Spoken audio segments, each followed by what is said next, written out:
And now bring release to the mind of Jesus Christ of ఈ వాక్యం చూస్తున్న వాళ్ళందరికీ ప్రభుని యేసుక్రీస్తు శుభాలు తెలియజేసుకుంటున్నాను. కాబట్టి I don't mean anybody to hurt, కాబట్టి ఎవరిని గాయపరచాలని కాదు. కాబట్టి కాబట్టి కాబట్టి నేను ఒక గదిలో ఉండి అనేక సంవత్సరాలు ఒకే బయటికి రాకుండా కిటికీ కాడుగా వచ్చిన ఒక పిచ్చుకుని చూసి ఇదే సత్యం, పిచ్చుకు తప్ప భూప్రపంచం మీద ఏమి లేవంటే అది పొరపాటు అవుతుంది. కాబట్టి నేను చెప్పేది ఏంటంటే, బైబిల్ విషయాల్లో నాకు తెలిసినవి నేను బయలుపరుస్తున్నాను. కాబట్టి ఏలియన్స్ అనేవి ఉన్నాయని కాబట్టి అంటే కొంతమంది దైవజనులు చెప్పడం కాబట్టి ఆశ్చర్యకరంగా ఉంది. కాబట్టి ఏలియన్స్ అని మెన్షన్ చేయడం కన్నా కూడా అది ఆ వర్డ్ అనేది కాబట్టి ఏదో గ్రహాంతరవాసి అనే దానికన్నా కాబట్టి గాడ్స్ క్రియేషన్ ఏదైనా గాడ్స్ క్రియేషన్లో నుంచే రావాలి. కాబట్టి అది మనం కాబట్టి అంత్యకాలంలో దేవుడి సంఘం ఎత్తబడేటప్పుడు కానీ దూతలు వచ్చి పోగు చేస్తాయి. దూతలు కోత కోయేవారు దేవదూతలు అంటాడు దేవుడు. కాబట్టి ఆయన బిడ్డలను ఎత్తుకోబోయేదానికి దూతలు వస్తాయి. కాబట్టి ఖచ్చితంగా దూతలు రావాలి, లేకపోతే సంఘం ఎత్తపడదు. కాబట్టి మనుషులు దూతలను చూసిన వాళ్ళు ఎవరు లేరు. మరియా లేకపోతే కాబట్టి దానియేలు, కాబట్టి కొంతమంది చూసినట్టుగా ఉంది సామ్సంగ్. కాబట్టి వీళ్ళందరూ కాబట్టి అనేకులు దేవదూతలను చూడలేదు. కాబట్టి అవి ఏ రూపంలో ఉంటాయో కాబట్టి మనకే భూమి మీద జీవరాశులు ఉన్నప్పుడు కాబట్టి బైబిల్లో క్రూరముగాలు కాబట్టి మహాఘట సర్పాలు అనేక విషయాల గురించి రాయబడి ఉన్నది. కాబట్టి సముద్రంలో అంత పెద్ద తిమింగలాలు ఉన్నాయి. కాబట్టి భూప్రపంచమైన ఎంత వికృతమైనవి ఉంటే కాబట్టి ఏలియన్స్ అని నేను చెప్పను, కానీ దేవుడు సృజించిన వాటిల్లో కాబట్టి దురాత్మ సంబంధించిన జీవులు అయి ఉండొచ్చు, కాబట్టి దేవునికి లోబడి ఉండే జీవులు అయి ఉండొచ్చు, అవి దూతలు ఉండొచ్చు, కూడా అవి ఏ రూపంలో ఉన్నాయి మనకు తెలియదు. కానీ అవి పోగు చేయడానికి సంఘాన్ని అవి రాబోతున్నాయనేసి దేవుడు కోత కోయేవారు దేవదూతలు అని స్పష్టంగా చెప్పాడు. కాబట్టి ఇక్కడ వాయువులు ఆపేది కూడా దేవదూతలే, సంఘం ఎత్తబడేటప్పుడు ర్యాప్చర్ జరగబోయేటప్పుడు కూడా.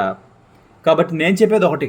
కాబట్టి నేను చెప్పేది ఏంటంటే, ఈ అన్యుల సంగతి మనల్ని గొర్రెలు అంటున్నారు. కాబట్టి అది కాదు, సంఘం ఎత్తబడిపోయిన తర్వాత ర్యాప్చర్ అంతా జరిగిపోయిన తర్వాత కాబట్టి 6 ముద్రలు విప్పబడిన తర్వాత ఏడో ముద్ర విప్పబడిపోయి దానిలో మొదటి శ్రమలు ఉన్నప్పుడు కాబట్టి దేవుడు భూమి మీద అగ్ని కుమ్మరించడం కానీ అనేక కాబట్టి నక్షత్రాలు రావడం కానీ నీళ్లు చేదైపోవడం కానీ నీళ్లు దొరకపోవడం కానీ అనేక సమస్యలు రావుతున్నా కాబట్టి ఈ మిడతలు భూమి మీద మిడతలు వచ్చి మనుషుల్ని గాయపరిచిన తర్వాత కాబట్టి నోటి నుంచి కాబట్టి తోకల నుంచి అగ్ని వచ్చే జీవులు వస్తాయని దేవుడు చెప్పాడు. అవన్నీ 20 గుర్రపు రోతుల్లాగా వచ్చి అవి 20 కోట్ల మంది 20 కోట్లగా విడుదలవుతాయంట. ఇవి వాటి నోటి నుంచి అగ్ని వచ్చి తోక నుంచి అగ్ని వచ్చి దర్శనం నాకు ఒకటి కనబడింది. కాబట్టి అది గుర్రం అనుకొని నేను అనుకుంటా ఉన్నాను. కాబట్టి దేవుడు నాకు 3వ ముద్ర అది నలుపుగా ఉంది. కాబట్టి 3వ ముద్ర నలుపు గుర్రం కదా, అది దర్శనానికి సూచన కదా నేను ఆలోచిస్తూ ఉన్నాను. అది 2 విధాలుగా ఉంది. అది గుర్రముగా కనబడుతుంది, ఇటు అక్రూరముఖంగా నాకు కనబడుతూ ఉంది. కాబట్టి నేను చెప్పేది ఏంటంటే, దేవుడు ఒక మనిషిని ఒక సేవకుడిని ఒక దేవుడి బిడ్డని మలుచుకొని దేవుడి మాటలు పలికేటట్టు చేస్తారంటే పైనుంచి వచ్చాడు, పై మాటలే పలుకుతారంట. కాబట్టి క్రీస్తు వారు పైనుండి వచ్చారు, ఆయన దేవుడి మాటలే పలికాడు భూమి మీద. కాబట్టి ఆయన బిడ్డలు మేము ఆయన నలగగొట్టి విరగొట్టి మృత్యు అంచుల వరకు తీసుకుపోయి మళ్ళా జీవం దయచేసి కాబట్టి చెప్తే ఇంకా అనేక విషయాలు ఉన్నాయి. కాబట్టి విశ్వసించడానికి మీకు కష్టంగా ఉంటుంది కనుక కాబట్టి అనేక విషయాలు నేను చెప్పడం లేదు. కాబట్టి ఈ విషయాలన్నీ నేను పర్సనల్గా నా దైవజనులు శ్యామ్ కిషోర్ని కానీ కలవాలి. ఎవరైనా ఈ వీడియోస్ చూస్తే ఒక్క ఆపర్చునిటీ కాబట్టి నా దైవ సేవకులు అయిన మా దైవజనులు కాబట్టి మా ఆత్మీయ తండ్రి గారు ఆయన కలిసి నా సాక్ష్యాన్ని పంచుకొని కాబట్టి టైం ఈ షార్ట్ అని చెప్పాను నా దేవుడు నాకు. ఆయన చెప్పాలని కాదు, కాబట్టి నా సాక్ష్యాన్ని చెప్పి పూర్తి చేసుకుంటే నాకు సంతృప్తిగా ఉంటుంది. ఆయన వాక్యాన్ని విని ఆయన ప్రేమను ఆయన క్రీస్తువాన్ని చూసి ఆయన దర్శనాన్ని చెప్తే ఆయన వాక్యాన్ని ఆయన ప్రేమను పొందుకొని కాబట్టి ఆ క్రీస్తువారి దర్శనాన్ని చూడడానికే నన్ను ఎలా ముందుకు వెళ్ళానని ఆ సాక్ష్యం అంతా రాకడ గురించి సాక్ష్యాలని ఎలా పంచుకోవాలని కాబట్టి నాకున్న విశ్వాసం ఆవగింజం అంతైనా నాకున్న రోషం ఆవగింజం అంతైనా కాబట్టి నేను నమ్మకం పెట్టుకుంటే పునాదులను కూడా కదిలించగలుగుతానన్న నమ్మకం దేవుడు నాకు ఇచ్చాడు. కాబట్టి నేను చెప్పేది ఒకటి. కాబట్టి ఇక్కడ 6 ముద్రలు విప్పబడి కాబట్టి మొదటి శ్రమ కాబట్టి 7వ ముద్ర విప్పబడి దానిలో కాబట్టి ఆ శ్రమలు విభజింపబడి కాబట్టి నక్షత్రాలు రాగిలి నీళ్లు చేదైపోయి నదులన్నీ ఎండిపోయి కాబట్టి ఓడలు పాడైపోయి కాబట్టి ఆకాశం నుంచి నిప్పులు కుమ్మరింపబడి పరిశుద్ధుల ప్రార్థన ద్వారా కాబట్టి ఇవన్నీ జరుగుతూ ఉన్నా కూడా తర్వాత నిప్పులు కొలిం వల్ల మిడతలు విడుదల చేయబడి 50 మనుషుల్ని గాయపరిచి కాబట్టి తేలువలే కాటివేసి కాబట్టి ఇన్ని విషయాలు జరుగుతున్న తర్వాత 20 కోట్ల మంది కాబట్టి గుర్రపు రోతులు వంటి జీవులు 20 కోట్ల మంది విడవబడి విడుదల చేయబడి దేవుడి నుంచి కాబట్టి అవన్నీ మనుషులంతా కాబట్టి అనేక మందిని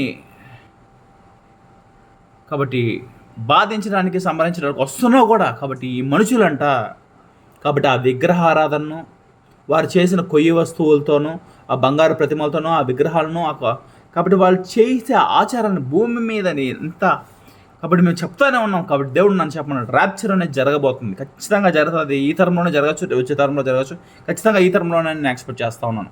కాబట్టి అంత జరిగిపోయి దేవుడి బిడ్డలు పరలోకానికి వెళ్ళిపోయిన తర్వాత, దేవుని రాజ్యానికి వెళ్ళిపోయిన తర్వాత, కాబట్టి ఇంత శ్రమలు వస్తున్న ఆ విగ్రహాన్ని కాబట్టి మనుషులు క్రైస్తవులు అనేవాళ్ళు లేరు భూమి మీద. ఆయన నిజ సేవకులందరూ దేవుడి కాడు ఉంటా. కాబట్టి ఈ శ్రమలు భూమి మీద జరుగుతూ ఉన్నా మిగతా వాళ్ళు ఈ శ్రమలు పెట్టి దేవుడు నమ్మిపిస్తామంటే వాళ్ళు అంత శ్రమలు పడతా ఉన్నా భూమి మీద అల్లకల్లోలం జరిగిపోతూ ఉన్నా ఏడో ముద్ర కూడా విప్పబడిపోయి కాబట్టి ఇంకా శ్రమ పెరిగిపోతున్నా కూడా వారి పద్ధతులు, ఆచారం, మతాలు, కులాలు వదులుకొని దేవుడి కాడికి వచ్చిన వారు గారని ఉంటుంది. కాబట్టి ఈ విషయం కూడా ముందుగానే బయలుపరుస్తున్నాను. కాబట్టి ఎందుకంటే దేవుడు ఈ మాట రాయి మీకు హృదయంలో వేస్తాడు. కాబట్టి ఆ రాయిని మీకు వేసినప్పుడు ఆ భారం అనేది మీకు తెలుస్తుంది. ఆ భారంతో మీరు నిర్లక్ష్యంగా పోతూ ఉంటారు. కాబట్టి ఒకవేళ దేవుడి రాజ్యానికి మీరు వెళ్ళకపోవచ్చు. కాబట్టి ఈ శ్రమలు స్టార్ట్ అయిపోవచ్చు, 7 ఏళ్ళ శ్రమలు స్టార్ట్ అయిపోవచ్చు. ఆ శ్రమల్లో ఈ రాయి అనేది నీలో ఉంటుంది. అప్పుడైనా నువ్వు ఆ భారంతో, హృదయ భారంతో తెలుసుకుంటావని ఈ వీడియోస్ పోస్ట్ చేయమంటున్నాడు. కాబట్టి విస్తరించి మాట్లాడితే కాబట్టి భలే బాధగా ఉంటుంది. కాబట్టి 7వ ముద్ర జరుగుతున్న మనిషి సంఘం ఎత్తబడిపోయినా కాబట్టి సాధు గారు అని ఉంటారు. కాబట్టి ఆయన పేరు ఏదో మర్చిపోయాను, సాధు సుందరు. కాబట్టి పక్కనే ఉంటుంది, ఏదో ఉంటుంది, మర్చిపోయాను ఆయన. కాబట్టి యూట్యూబ్లో ఫేమస్ ప్రీచర్ ఆయన. కాబట్టి ఆయన అంటున్నాడు ప్రీ ట్రిబులేషన్, పోస్ట్ ట్రిబులేషన్ అనేక విషయాలు చెప్తున్నాడు. కాబట్టి సంఘం అనేది నేను అంటాను కాబట్టి 7 ఏళ్ల శ్రమకాలంలో మధ్యలో ఎత్తబడుతుందని కొంతమంది, 7 ఏళ్ళ సంఘం శ్రమలు అయిపోయిన తర్వాత ఎత్తబడుతుందని కొంతమంది. కాబట్టి 7 ఏళ్ళ శ్రమలకి ఆరంభం అవుతుంది ముందు అనేది కొంతమంది. కాబట్టి నేను చెప్పేది ఏంటంటే 6 ముద్రలు అనేవి కాబట్టి ఒక పరిస్థితులు మైల్డ్గా ఉన్నప్పుడు కాబట్టి 6 ముద్రలు విప్పబడింది. 6వ ముద్ర కాడ సంఘం ఎత్తబడుతుందని నేను స్పష్టంగా నా అధ్యాయం ప్రకారం నేను చెప్తున్నాను. ఎందుకంటే దేవుడు నాకు రీసెంట్గా కూడా ర్యాప్చర్ డ్రీమ్ చూపించాడు. జాషువా గారు బాగా, కాబట్టి ఆయన నైజీరియా అనుకుంటాను, ఒక దైవజనుడు, ఆయన సేవకుడు, దేవుడు సేవకుడు బహుగా చెప్తున్నాడు. కాబట్టి నేను ఒకటే చెప్తాను, ర్యాప్చర్ జరగబోతుంది. దైవ సేవకులు అనేది కాబట్టి స్పష్టంగా బయలుపరుస్తున్నారు. కాబట్టి మీ మతము, మీ కులము, మీ జీవితము, మీ భక్తి, మీ దైవికము శక్తి దేవుడిది చూసినట్లయితే మీరు గట్టిగా చెప్పండి, అన్యులైనా కూడా. కాబట్టి మేము ఎందుకు ఇంత గట్టిగా చెప్తున్నాము? మా ప్రాణాల మీద తెచ్చుకొని, మా ఇబ్బందులు తెచ్చుకొని, మా ఆరోగ్యాలు సరిగ్గా లేకపోయినా, మా పరిస్థితులు బాగలేకపోయినా కాబట్టి దేవుడు పెట్టిన భారం కాబట్టి అవతలోళ్ళకి